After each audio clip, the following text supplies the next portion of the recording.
Hello friends, in our UPSC Mains GS2 series, today we will cover the topic of poverty in our second lecture. We've already had the first lecture on poverty, which you all must have seen. First, let's go over the topics that we'll cover in lecture 2. The topics that we shall be covering today are climate change and poverty in India, causes of poverty in India, Government of India's poverty alleviation schemes. Also, we will look at the principal economists who have studied poverty in India like Amartya Sen, Jean Drèze and Suresh Tendulkar.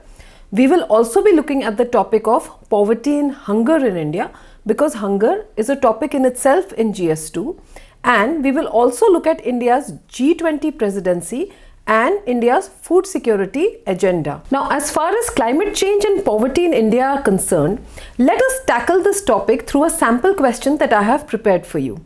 The sample question is, discuss the impact of climate change on exacerbating poverty in India. यानी कि climate change का poverty पे क्या असर पड़ता है?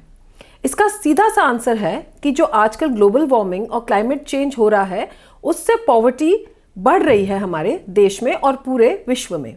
How climate change worsens the situation of poverty in India and in other countries of the world. We see that climate change adversely impacts the availability of water due to recession of glaciers, due to decrease in rainfall and increased flooding in certain pockets. जो climate change है उसकी वजह से जो glacier हैं वो melt करके पीछे जा रहे हैं, ठीक है. रेनफॉल यानी कि वर्षा कम होती जा रही है और फ्लडिंग यानी कि बाढ़ और ड्राउट यानी कि अकाल पड़ने की घटनाएं भी बढ़ रही हैं. It also increases the incidence of natural disasters like cyclones, floods, drought etcetera. इसका ये मतलब है कि जितने नेचुरल डिजास्टर्स हैं वो भी बढ़ते जा रहे हैं, प्राकृतिक आपदाएं बढ़ती जा रही हैं क्लाइमेट चेंज की वजह से. सो in India, about 70% of the households depend upon agricultural for a livelihood, with 82% of these being small and marginal farmers. Small यानी कि छोटे किसान और marginal farmers यानी कि सीमांत किसान, ये दोनों मिला के हमारे देश में 82% हैं. यानी कि मात्र 18% ही हैं जो किसान जिन्हें हम संपन्न या बड़े किसान कह सकते हैं, ठीक है. So the climate change and global warming affect the poor agrarian households in two ways. Firstly, the poor account for most casualties and displacement when a natural disaster strikes like floods, earthquakes, cyclones, etc. जब भी बाढ़ आती है या cyclone आता है या earthquake इत्यादि कोई भी natural disaster आता है, they suffer from a loss of income due to damage to crops in calamities like floods and famine. Here in India, we know that the crop cycles, that is the Rabi and the Kharif cycles, are fixed according to the climate, the climatic conditions. Therefore, unpredictable fluctuations in the climatic conditions due to unpredictable weather lead to a destruction of the seeds or the harvested crops. So, it affects the timely sowing of the crops, यानी कि फसल की बुआई और कटाई दोनों पर ही आकस्मिक प्राकृतिक आपदाओं का बहुत बड़ा इम्पैक्ट पड़ता है, ठीक है. And it leads to in often cases the destruction of the seasonal crop. Like this year in the month of July and August there was a spiral up in the price of tomatoes. If you remember, टमाटर 300 रुपये kilo तक पहुंच गया था. ये क्यों हुआ था? क्योंकि बे टाइम बारिश हुई थी अगस्त में, ठीक है, और बहुत हैवी रेनफॉल हुआ था. इससे जो टमाटो का क्रॉप है वो डिस्ट्रॉय हो गया था. Now we also find that urban construction यानी कि हमारे शहरों में जो कंस्ट्रक्शन की एक्टिविटीज़ चलती रहती हैं, जो बिल्डिंग्स बनती हैं वगैरह, they lead to increased in the hard surfaces like asphalt and cement and these prevent the percolation of water into the soil. This depletes the ground water reserves. Ground water आप सबने पढ़ा हुआ है, एक बहुत ही इंपॉर्टेंट रिसोर्स है हमारे देश के लिए. एंड जब ग्राउंड वाटर कम हो जाता है तो ट्यूबवेल वगैरह से या इरिगेशन के लिए जो किसान हैं वो ग्राउंड वाटर को नहीं निकाल पाते हैं, ठीक है. So in face of such poverty, in face of such climate change, people are forced to migrate from rural areas to urban areas. And according to World Bank, अब ये वर्ल्ड बैंक के स्टेटिस्टिक्स हैं, that climate change could add another 50 million poor people to India by the year 2030. So we find that climate change directly affects the level of poverty in our country. Now we come to a very important topic on which the question has been asked many times in the CSC exam, and this is also important for your interview and your prelims. So what are the causes of poverty, right? So let us look at a question that has come in CSC 2018. This question is, despite the implementation of various programs for eradication of poverty by the government of India, poverty is still existing. Explain by giving reasons. इसका ये मतलब है कि government ने, हमारी सरकार ने कितने सारे पॉवर्टी को हटाने के प्रोग्राम्स इम्प्लीमेंट किए हैं, हर सरकार ने किए हैं, पर फिर भी हमारे देश में गरीबी, अभी भी चरम गरीबी बहुत ज़्यादा प्रेवलेंट है. तो ऐसा क्यों है? ऐसा क्वेश्चन टैकल करने से पहले आपको सबसे पहले ये बोलना है कि India is a agrarian economy. हमारी जो अर्थव्यवस्था है वो एक कृषि संबंधी अर्थव्यवस्था है. 60% of our land is in agricultural use and about 50% of our labour is engaged in agricultural activities. ठीक है, ये वर्ल्ड बैंक के आंकड़े हैं. Agriculture however contributes a measly 18% to our GDP. जहां हम देख रहे हैं कि 60% हमारे देश की ज़मीन एग्रीकल्चर में यूज़ हो रही है, 50% से ज़्यादा लोग एग्रीकल्चर कर रहे हैं, चाहे वो श्रमिक के रूप में करें, लेबरर के रूप में, या किसान के रूप में करें, या एग्रीकल्चरल गुड्स के ट्रांसपोर्ट में काम करें. किसी ना किसी तरह से 50 से 60% लोग आपके एग्रीकल्चर यानी कि खेती बाड़ी से जुड़े हुए हैं, और फिर भी इसका कंट्रीब्यूशन हमारे जीडीपी पे सिर्फ 18% आ रहा है. तो यानी कि हमें इस सेक्टर की प्रोडक्टिविटी, एग्रीकल्चरल यील्ड इंक्रीज करने की बहुत ज़्यादा ज़रूरत है. ठीक है. So the major causes of poverty in India are as follows. That is, agricultural yield is poor. So why is agricultural yield poor? Agriculture का उत्पाद क्यों कम है? क्योंकि हम अभी भी ट्रेडिशनल मेथड्स ऑफ एग्रीकल्चर, पारंपरिक तरीके इस्तेमाल कर रहे हैं एग्रीकल्चर करने के, which are dependent upon rain and manual cultivation instead of using mechanized cultivation. यंत्रीकृत खेती हम नहीं करते हैं, एंड मॉडर्न यानी कि आधुनिक इरिगेशन और आधुनिक जो भी मशीन्स और तकनीकें उपलब्ध हैं दुनिया में, वो इंडिया में ज़्यादातर एग्रीकल्चर में नहीं यूज़ होती हैं. ठीक है. दूसरा बड़ा कारण है there is fragmentation of agricultural land holdings, यानी कि जो एग्रीकल्चरल की लैंड होल्डिंग्स हैं वो छोटे छोटे टुकड़ों में बटी हुई हैं. ठीक है. तो इसमें आप कैपिटल इन्वेस्ट कर ही नहीं सकते. अगर एग्रीकल्चरल प्लॉट का साइज़ बहुत छोटा होगा तो आप उसमें बड़ी मशीनें लगा ही नहीं सकते, चाहे वो बीज बोने की मशीनें हों, चाहे वो कंबाइंस हो, हार्वेस्टर्स हों, पेस्टिसाइड स्प्रेइंग की मशीनें हों. जैसे अगर आप कभी अमेरिका में देखें कैसे एग्रीकल्चर होता है, तो वहाँ पे आप देखेंगे कि इतनी बड़ी बड़ी मशीनें यूज़ होती हैं कि वो हमारे यहाँ पे छोटे छोटे जो प्लॉट साइजेस हैं उसमें यूज़ हो ही नहीं सकती. ठीक है. Now another important cause of poverty, जो कि अमर्त्य सेन ने इस कॉज को बहुत ज़्यादा हाईलाइट किया है और उसके ऊपर बहुत ज़्यादा उन्होंने काम किया है, दैट इज़ एजुकेशनल बैकवर्डनेस, शैक्षिक पिछड़ापन. This leads to the limitation of employment opportunities for the young people, and underemployment or unemployment and disguised unemployment in the agricultural sector is also a major cause of poverty. Disguised unemployment वो होता है कि जहाँ पे एक agricultural land पे अगर 4 लोग पर्याप्त हैं उस पे बीज बोने में या उसमें हार्वेस्टिंग, कटाई करने में, वहाँ पे 10-12 लोग लगे रहते हैं, तो मतलब कि वो जो 8 लोगों की लेबर है वो सरप्लस जा रही है वहाँ पे, तो उसे कहते हैं डिस्गाइज्ड अनएम्प्लॉयमेंट, कि वो लगते तो हैं कि वो एम्प्लॉयड हैं, वो कुछ कर रहे हैं, पर उनकी प्रोडक्टिविटी ज़ीरो होती है, तो वो डिस्गाइज्ड अनएम्प्लॉयमेंट होती है. Then as every school child knows, over population, that is जनसंख्या, also leads to poverty.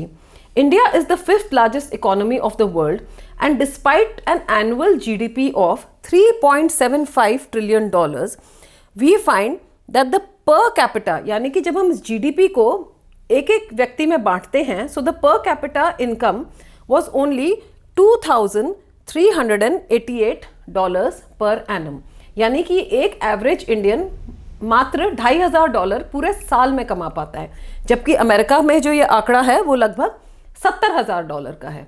तो एक अमेरिकन एक साल में $70,000 कमाता है और एक इंडियन एक साल में मात्र $2,800 ही कमा पाता है.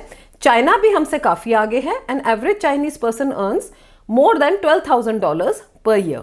Now, low tax collection. This is also an important cause of our low GDP.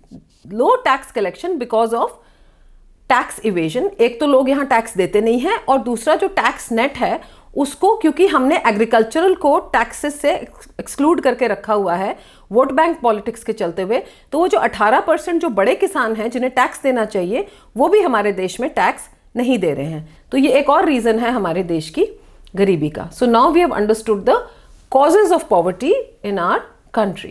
Okay, now the question has come on Amartya Sen in your GS2. You must cover Amartya Sen properly. ठीक है, we find that Amartya Sen got the Nobel Prize for Economics along with Jean Drèze in 1998, and they both worked on the poverty in India, and they have many publications in this regard. You must read a summary of their works in detail. Okay, here I have just given you a brief overview. So what did Amartya Sen find out? Amartya Sen, in his book Poverty and Famine, an essay on entitlement and deprivation that was published in 1981, he studied the Great Bengal famine of 1943, and he tried to understand that why did thousands and lakhs of people in India, especially in the state of Bengal, die in the Great Bengal famine.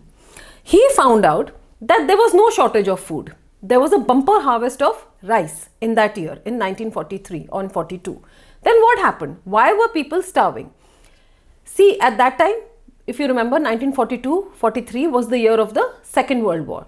What the British were doing was that all the grain that was cultivated in India, they were shipping it off to their troops in Europe to feed their own troops. Thereby, what happened? Since there was no supply of grain, the price of grain shot up. It went through the roof.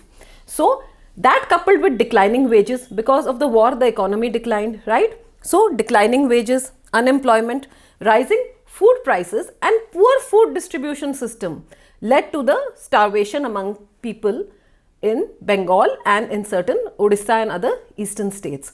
So it was not an absolute decline in the supply of food, it was the distribution and access to food, these two words, key words, distribution and access to food, that were limited by certain reasons, and thereby thousands and lakhs of people perished in the Great Bengal famine. And for his work along with Jean Drèze, Amartya Sen was given the Nobel Prize. Jean Drèze was a Belgian economist, but he has taken up Indian citizenship in 1979, and he is an activist and he works in the field of poverty in India. We also have the famous economist Suresh Tendulkar, whose recommendations were adopted in 2009 by the Manmohan Singh government, and the revision of the poverty criteria was done from a consumption based criteria to a wider consumption based criteria, from a calorie based criteria to a wider consumption based criteria, as you have seen in my first lecture. Now we come to the relationship between poverty and hunger in India.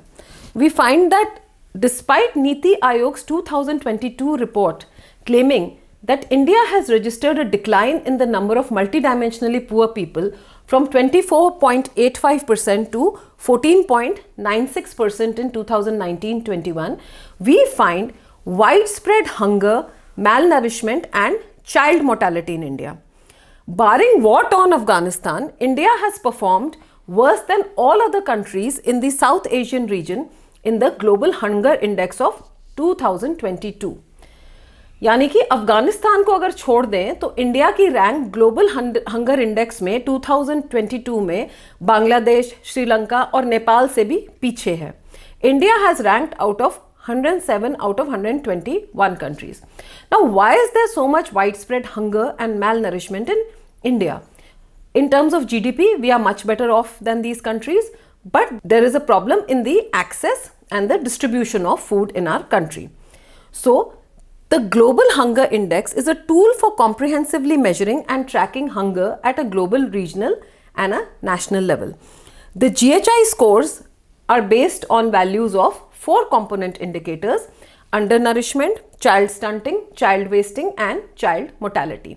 Now you find on these 4 dimensions, India is doing very, very poorly. There is a lot of undernourishment, there is a lot of child stunting, child wasting and child mortality. Fine. So this is something which you need to ponder about, that why is it so prevalent in India and why not so much in Bangladesh, Nepal, Pakistan, etc. One of the reasons could be cultural. It could be that because we have a predominantly vegetarian diet in India, it is the vegetarian regions where the child stunting, child mortality, etc., these indicators are at a higher level, right? So part of the reason could be discrimination against the girl child, cultural reasons of vegetarianism, but there is also then a lot of problem in the public distribution system. The grain is not reaching the people. Our country has plenty of grain in its granaries. हमारे देश में अनाज की कोई कमी नहीं है, पर वो अनाज जो गरीब लोग जहाँ तक वो पहुँचना चाहिए नहीं पहुँच पाता है. Corruption is a reason, certain cultural values are a reason. So इसके बहुत सारे रीजंस हैं और इसी टाइप के क्वेश्चंस आपको जीएस में पूछे जाएंगे. There are many poverty alleviation schemes by the government. More than 20 schemes are there. यहाँ पे I have just covered the main 3 which relate to hunger. Okay, the hunger alleviation schemes by the government. So this is the National Food Security Act, NFSA of 2013. It covers around 813 million people, about 2/3 of India's population, and it includes the midday meal in schools, integrated child development services and the public distribution system. Public distribution system यानी कि जो ration की व्यवस्था है और जो बच्चों को मिड डे मील्स देने की व्यवस्था है वो इस नेशनल फूड सिक्योरिटी एक्ट में कवर्ड है. ठीक है. Then you have the Antyodaya Anna Yojana. This centrally sponsored scheme offers food grains to the poor and it was launched in the year 2000. ठीक है. पर इसमें जो number of households Covid के बाद काफ़ी ज़्यादा इसमें बढ़ा दिए गए हैं. The household coverage has really been, the net has really been expanded by the present government. Priority households get 5 kg of grain per person, 5 kilo अनाज मिलता है. And the Antyodaya households get 35 kg of grain per month. It covers about 75% of rural population and about 50% of the urban population. ठीक है. Then you have the Poshan Abhiyan, that is the National Nutrition Mission. It was launched by the government in 2018. This aims to reduce stunting, undernourishment and anemia in the young children and among the young mothers of our country. So these are the main hunger alleviation schemes, but especially for your prelims you need to cover at least 20 more poverty alleviation schemes from the prelims material. Okay. Finally, we come to a very important topic, the G20 Presidency of India in relation to its food security agenda. Now in G20, as the president of G20, India had given the Delhi Declaration and many agendas were covered, including international relations, our border disputes and a lot of other things. But here, since we are discussing poverty and hunger, we will only focus on the area related to our food security and hunger in India. So the key points of India's G20 food security agenda were to promote, number 1, sustainable agriculture, including reducing food wastage, promoting efficient use of resources and supporting smallholder farms, right? So the government does recognize the problem of marginal and small farmers, and so it was a focus area in our G20 agenda. And the government also aims to increase food production and reduce the impact of climate change on agriculture. Okay. Then encourage investment in rural development, including infrastructure, education and healthcare. This can help support the rural communities and improve access to food and nutrition. Now, the government, it is a very important agenda of the government to address all forms of malnourishment by promoting healthy diets, by promoting nutritional education and by developing targeted interventions for at-risk populations. The fourth point is that the government aims to address food price volatility, that is fluctuations in the price of food, for improved food security and economic stability. This it can do by promoting transparency and information sharing in the local and the global food markets and developing policies to mitigate the effects of price volatility in food. It also aims to promote international cooperation on food security, including working with other G20 countries and other countries to develop joint strategies and initiatives to address the issue of food security. So, with this we end our second lecture on poverty. I hope you've understood all the points carefully. In case you wish to revisit the lecture, you can always listen to it again and go through the points again. You can leave your comments in the comment box below. For more such informative and educational lectures, please do like and subscribe my channel. Thank you so much.